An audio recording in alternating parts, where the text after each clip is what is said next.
দেশের প্রধানমন্ত্রী কখন কোথায় বিচরণ করবেন সে নিয়ে কোনো প্রশ্ন থাকে না। পশ্চিমবাংলায় আসছেন, পশ্চিমবাংলা তারা নতুন সরকার গঠন করেছে, কিন্তু মণিপুরে তিনি যেতে সেইভাবে সময় তিনি দিচ্ছেন না মণিপুরবাসীর জন্য, যেটা এই মুহূর্তে সব থেকে বড় দরকার। ভারতবর্ষে যে কটা অঙ্গরাজ্য আছে, মণিপুর সব থেকে সংকটময় অবস্থায় চলছে। আমার তো মনে হয় ওখানে গিয়ে এই যোগাটা করলে হয়তো আরো বেশি কাজে দিত।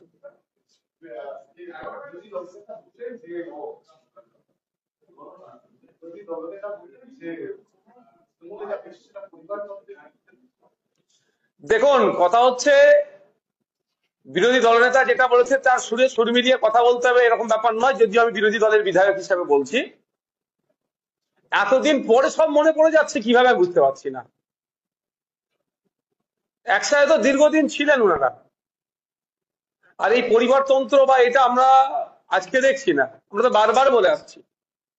সেই সময় বা 4ঠা মে 2026 তখন খুব মিষ্টি মিষ্টি লাগছিল, আর এখন আমরা দেখতে পাচ্ছি এখন এইগুলো শব্দগুলো বার হচ্ছে। আমি টু বি ফ্র্যাঙ্ক একটা কথা বলি সাধারণ মানুষের উদ্দেশ্যে, সব থেকে বড় কথা, ওই সমস্ত ভালো আর খারাপ তৃণমূলকে যারা ভোট দিয়ে জিতিয়েছেন, আপনারা কাকে জিতিয়েছেন একটু ভাবুন, কাদেরকে জিতিয়েছেন নিজেদের অস্তিত্ব টিকিয়ে রাখার জন্য।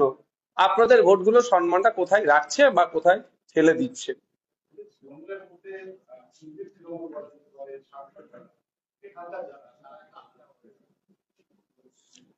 দেখুন, কে কোন গ্রুপে যাবে সেটা আমি ডিসাইড করে দিতে পারি না, এটা তাদের সম্পূর্ণ ব্যক্তিগত মতামতের উপর নির্ভর করছে। তবে আমি একটা কথা বলতে পারি, আমি ওই বেশি তাত্ত্বিক কথা আমি জানিও না বা বলিও না। হ্যাঁ, নীতি আদর্শের উপরে আমি অবিচল থাকি। যদি সত্যিকার অর্থে কেউ নীতি আদর্শ নিয়ে চলে তাহলে বলবো রিজাইন করুন। আপনি অমুক জায়গা থেকে দাঁড়িয়েছিলেন মমতা ব্যানার্জির ছবিকে সামনে রেখে, অভিষেক ব্যানার্জি তৃণমূল কংগ্রেসের জোড়াফুলকে সামনে রেখে দাঁড়িয়েছিলেন, রিজাইন করুন, আবার সেখানে ভোটে দাঁড়ান, এসে এখানে ভাষণবাজি করুন। হ্যাঁ, আমি নওশাদ সিদ্দিকী এখানে বসে আছি আমাদের সিম্বলকে সামনে রেখে মানুষের আশীর্বাদ নিয়ে। মমতা ব্যানার্জির চটিও আমাদেরকে দেখাতে হয়নি। স্বার্থে তারা কি কাজ করবে? নিজের স্বার্থের জন্য হয়েছে। আমি এখানে তৃণমূলের হয়ে ওকালতি করতে আসছি না, কারণ তৃণমূলের ভবিষ্যৎ অনেক আগে আমি বলেছিলাম, যেদিন ক্ষমতাচ্যুত হবে তার পরের দিনে পতাকা বাঁধার লোক পাওয়া যাবে না। আর আপনারা দেখুন, আমাকে একটা জায়গা দেখান, এই আজকে 1.5 মাস পার হতে যাচ্ছে, নতুন করে তৃণমূলের ঝান্ডা 1.5 মাসে কোথাও লাগাতে পেরেছে?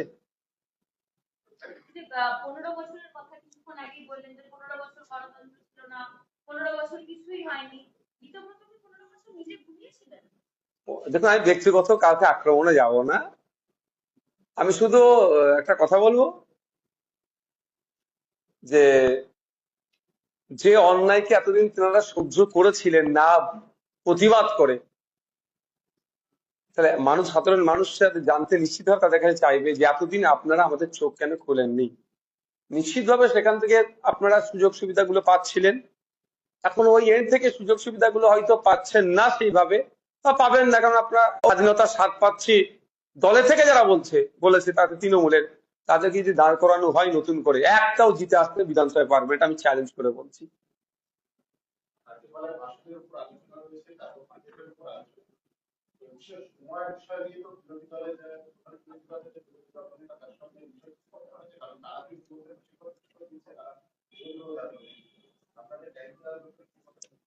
দেখুন, আমি এটা সেকেন্ড টাইম এমএলএ, কাকে বললে টাইমটা পাওয়া যায় সেটা আমি জানি, আমি তাকে জানিয়ে দিয়েছি যে আমার জন্য এই টাইমটা বরাদ্দ করতে হবে, তার কাজ হবে আমার টাইমটা রেখে বাকি টাইম ডিস্ট্রিবিউট করে।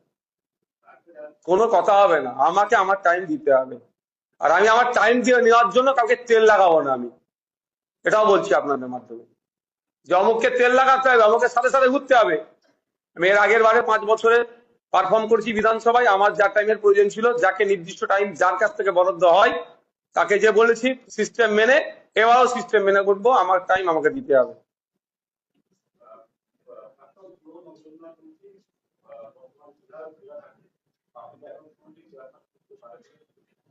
যখন হবে প্রতিক্রিয়া দেব, এখন তো হচ্ছে না, ঘোষণা হয়নি তো।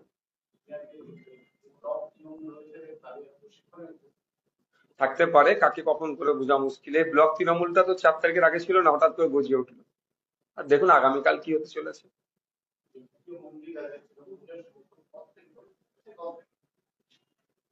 এরকম ভাবে অনেকের করবে, তৃণমূলের কাছ থেকে গুছিয়ে কাছে কামিয়ে নিয়ে এবার একটু নিজেকে ভালো রাখতে চাইছে। তবে হয়তো জ্যোতিপ্রিয় বাবু বিজেপি, সরি, তৃণমূল ছেড়ে দিয়ে বিজেপির নজরে হয়তো প্রশাসনের নজরে একটু বকলমে সেন্ট্রাল বিজেপি যে এগুলো আমার ভালো, তৃণমূল একে ডিস্টার্ব করা যাবে না, করতে পারে, কিন্তু বাইরে বার হতে হবে, এতটুকু বলে দিচ্ছি। যা রেশন চুরি করেছে, যা চুরি করেছে, বাংলার মানুষ গণতান্ত্রিক প্রক্রিয়ায় জবাব দেবে। যারা যেখানেই নাম লিখাক না কেন, অন্যায় করে বেরিয়েছে। এখন ভারত তৃণমূলের দলে নাম লিখাবো, বিজেপির দলে নাম লিখিয়ে দেবো, কি ভাবছে?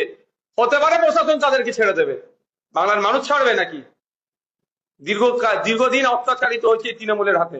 আজকে ভালো তৃণমূল সেজে মিডিয়ার সামনে বসে একটু মেকআপ করে বড় বড় ভাষণবাজি দিলে মানুষের মনে যে ক্ষত আছে সেগুলো মুছে যাবে? অত সহজ নয়। দিনের শেষে গণতন্ত্রের শেষ কথা বলে মানুষ, তো গণতান্ত্রিক প্রক্রিয়ায় মানুষ জবাব দেবে। সে জ্যোতিপ্রিয় বাবু হতে পারে, আর ভালো তৃণমূলের নাম লেখানো নেতারাও হতে পারে।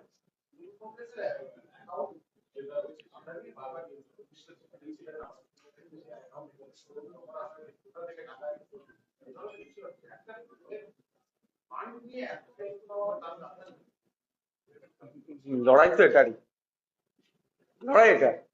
কেউ গ্রাম্য ভাষায় সরু চাল আর মোটা চাল। একজন মানুষ সকালবেলা উঠে কলকাতায় আসছে, সারাদিন হাড় ভাঙা খাটুনি করার পরে বাড়ি ফিরে যাচ্ছে, মাস গেলে 6,000 টাকা মাইনে, 6,500 টাকা, 7,000 টাকা মাইনে। তার মোটা চালের ভাতটা জোগাড় করার লড়াই। আর এইগুলো যেগুলো এতদিন 15 বছর তৃণমূলে থেকে চুরি করেছে, দুর্নীতি করেছে, মেসিকে বাল্য বন্ধু মনে করে কোমর জড়িয়ে ধরার চেষ্টা করেছে, এরা এরা সরু চালের ভাত খাওয়ার লড়াই করেছে। এই তো লড়াই।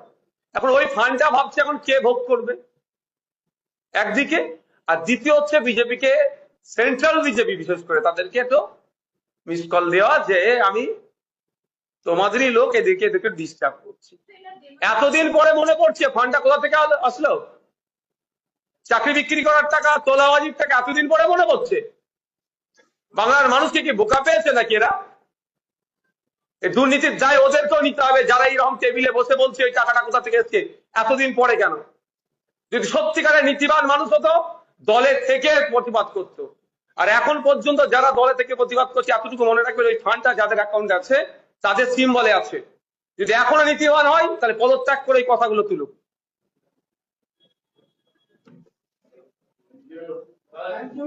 হেডলাইন হয়ে গেছে।